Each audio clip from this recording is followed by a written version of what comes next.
Well, hey there team, welcome back to the channel. Welcome to my overview of Winter Burrow. Now, if you're not across it, I do overviews on this channel. I look at the first 2 hours of a game. Look, I have a whole spiel. I'm a bit exhausted.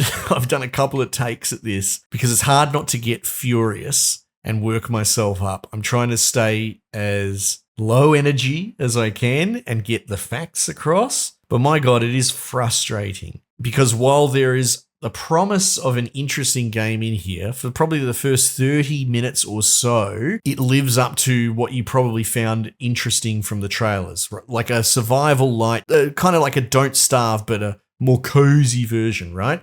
And yeah, that's how it starts out. But before long, I'd crafted just about everything for the most part in my area, and then it had me pushing out, meeting the neighbors and listening to their bullshit sob stories and helping them with their problems, right? It very quickly went from what was into the trailer into a kind of visual novel, story-driven, boo-hoo, I've got problems, help me neighbor kind of thing. And we've seen this before. So not really beating the allegations in that cozy or walking sim space where low effort gameplay is used to Trojan horse in generally not very good stories or, in more egregious cases, ideological agendas. And that's what's going on here. So at around about the hour and a half mark after running around and meeting neighbors and seeing multiple red flags, I put it down because I just realized, okay, this is what we're doing. This is the game we're playing. I'm not really interested in entertaining it. So in short, I wouldn't recommend this to anybody, even if you are in an open-minded, I just want a cozy, don't starve type game. I'd recommend go play Don't Starve, right? Something like that instead, because this very quickly becomes not a game. And the thing that I've learnt over doing multiple takes of this video is how subversive the subversive elements actually are, and it makes me quite furious. I try my best to give these games as fair a shake of the sauce bottle as I can, because generally speaking, there's those that are for ideological inserts that have no right to be in them. And, we're going to get to it, obviously, but you're probably already thinking, Scarlett, how on earth could a game about being a cute little bloody mouse have this nonsense in it? Well, I'll tell you, just give me a sec. But there are those people that want to put that stuff in. And as best as I can understand, as someone who's not part of that cult, and I don't even mean to use that term disparaging because I don't know how else to describe it. It seems to have a religious zealotry nature to it.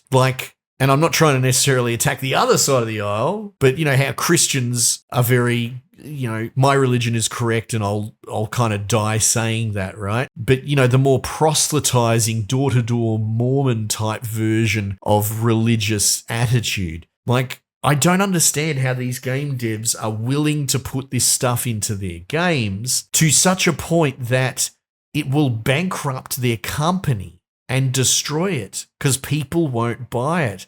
Not even necessarily because they're joining the war effort to stop woke ideology or anything like that, but it's more they just want to play a game without being browbeat about an ideology that they don't necessarily even care about. But like I said, it's almost like a religious proselytizing martyrdom maneuver. I almost wonder if some of these companies pride themselves on the amount of games that they've bankrupted and destroyed in the name of trying to get this crap in front of more people's eyes.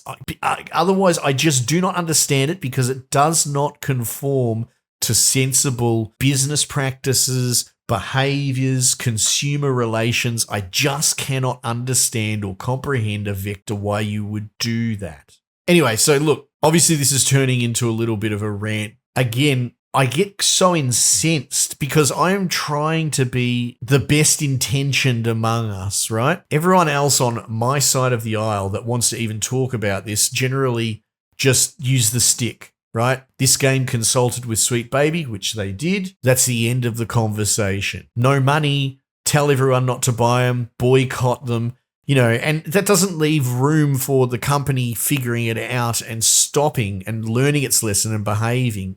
The only real way to navigate that is to play the game. But then like start at this meta level, this 100-foot level, when these things started, when the ideological stuff started, when it was in your face and kind of loud and proud, we're here, we're queer, get used to it. That sort of attitude, we're just going to put all this stuff in all these games and force it down your throats. I almost respect that upfront wrecking ball approach in a way, like in a strange way compared to what they're doing now, because the way that these things get underhandedly slipped into the games now, like the technique belies your personal understanding as a developer that what you're doing is kind of wrong. It's subversive by not just concept, but by your execution. You're using as many sneaky, tricky vectors to get things in. Case in point, the first red flag in this game, I came across a frog dude, and he wanted to talk about his they-them tadpole child that had run off, right? Now, personally, I fucking hate using that in text-based writing games. This is something that's very pet peeve of me, but that's because I'm also someone that gets the shits when people can't spell there, or your as well. Dare I say, I come from a time where we could actually spell correctly. That might be a bit beyond the scope here, but that helps at least illustrate that when you use a pluralism to refer to a singular in a text-based conversation, that has presumably been vetted by your team of writers and QA and testing and all that, and it's still been given the green light. All that tells me is that you're willing to compromise the readability and understandability of your written text for an ideological position. And the people that will try and aha you and go, well, sometimes you can refer to the singular as they, them. And I'm like, you're trying to use an exception as the rule, but it in fact proves the rule. And I'm not going to get down in the mud and fight with these people, but just stop and think. If you're hanging your argument on an exception, i.e. there are some scenarios, 1 in 100, where you would use they in the singular in normal King's English, then you've already lost. The rule is the rule. But the thing that just really frustrates me is, I'm not exactly a frog enthusiast or anything like that, but frogs are actually very, very difficult to tell their sex apart, male or female. It's not that they are a they or whatever. It's just actually difficult to tell. They have internal sexual organs and they're so small and tiny. It doesn't really come clear that they're male or female until, they're bigger. They're adult frogs. And here's the thing. Ordinarily, I wouldn't mind that, whatever. That's neither here nor there. But all I really see in my jaded overexposure to all this nonsense is that they have specifically chosen a frog character to vector the term of they, them, using what I call fetishization. They find a little strange exception, again, exceptions to rules. Funny that's how best intentions get by. So I don't see an innocent enough, it could have been any animal. I see an intended use of a frog. But you wouldn't in a vacuum, right? Because that's the thing with best intentions. So then we need more red flags to reinforce the point. And then comes Moss, my neighbor that's a mole or something like that, who immediately starts talking to me about their they-them partner that's missing. So I guess we're not hiding it at all now. 2 neighbors, 2 they-thems. That's interesting, right? And look, I'll find some B-roll and throw it up on you as well, but they put the trans coloring all over this character as well. And it might seem like a little thing, but I'm convinced that these little things are intentional. And that's the thing about a little thing. Noticing some little thing that someone intentionally did makes it a big thing. So you can see this guy's got all the trans colors on his back of his shirt, but even the picture of the dialogue box for Moss talking has the transcoloration on the character's hat, which is different slightly from the actual in-game character's hat, which is to say someone's made the effort to make their character profile picture trans flagged, absent of the trans clothing, bodywork, whatever, right? And my point is this. It's kind of one thing. The old days, a year ago, where it would just be Spider-Man finding a giant flag on the side of a wall. Like, I'm not necessarily defending it, but at least that was just bald-faced and out there, right? This is subversive. They're trying to sneak this crap in every angle that they possibly can. Why is it in this game? Why is it in any game? And why are you doing it like it's some sort of secret coded, hidden away thing? It kind of reinforces your guilt when you know that you're sneaking crap into your own game. So no, I don't recommend this game, and I'm sick of bloody talking about it and doing all these takes, and this one might have to be the most coherent one I've done, so we'll put this up. To any developer, any woke developer, I don't even like that word because it has been used in such a muddy term, it's difficult to really get to the core of it. But generally speaking, if you fancy yourself a progressive developer and you somehow, under your ideological compulsion, have made it this far without turning off my video and screaming at me and writing a nasty comment, one, truly, in my heart of hearts, I thank you.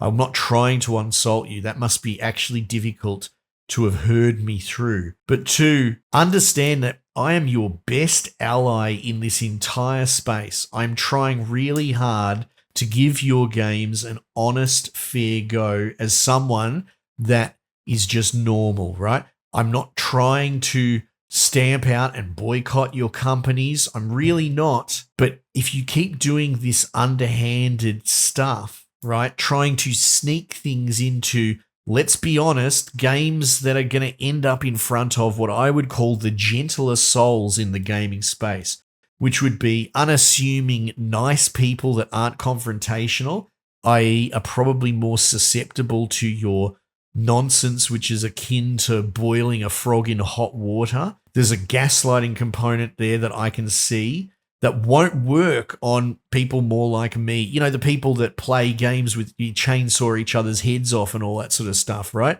You can't really put trans stuff in front of them because they're disagreeable. And I think you guys know that, dear hypothetical developer that I'm trying to talk directly to. And the other gentle soul that you'll find in front of these games that you guys seem to really like slipping stuff into is children. And people have exception to this. And I think you know that. I am the last bastion of what is a reasonable person willing to actually try and give your games a go. But say what you will about the people that are just building entire channels and business models on the back of woke bad, negative clickbait, right? You know, I have my misgivings about that, but none of them are trying to fucking trick me.